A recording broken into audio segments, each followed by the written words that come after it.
તમે લઈને આવ્યા છો રાજકીય કિન્નાખોરીથી, તમે ગન પોઈન્ટ ઉપર ડિમોલેશન કરી રહ્યા છો મારી જોડે, બરાબર છે?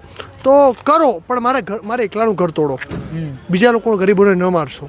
અને એ લોકો બેશરમીથી વાત સ્વીકારી પણ લીધી ને એમનો આભાર પણ છે કે અહીંયાથી આગળ નથી જ ગયા, એના માટે આભાર પણ વ્યક્ત કરું છું. પણ આ રીતે આજે સરકાર તાનાશાહી કરી રહી છે. કોઈ સરકારની સામે લડે, કોઈ સરકારને સિસ્ટમને સવાલ પૂછે તો એને દબાવી દેવાનું, કચડી નાખવાનું. ભૂતકાળમાં મારી પર 7 FIR કરેલી છે, પણ હું નથી ડર્યો. તો આજે આ કાયરોને એમ છે કે હું બુલડોઝર મારા ઘર ઉપર ચલાવશો તો ડરી જઈશ. તો કાયરોને કાન ખોલીને સાંભળી લે, ના હું ડરો છું, ના હું ડરવાનો છું, હું બમણી તાકાતથી લડવાનો છું. કપિલ દેસાઈ ગઈકાલે જેટલી મજબૂતીથી લોકોનો અવાજ ઉઠાવતો હતો, આવતીકાલે એનાથી ડબલ મજબૂતીથી અવાજ ઉઠાવવાનો છે. કારણ કે આજે આ મારા અમદાવાદ શહેરની અંદર OBC, SC, ST અને માઇનોરિટી એ સમાજને ટાર્ગેટ કરવામાં આવી રહ્યા છે.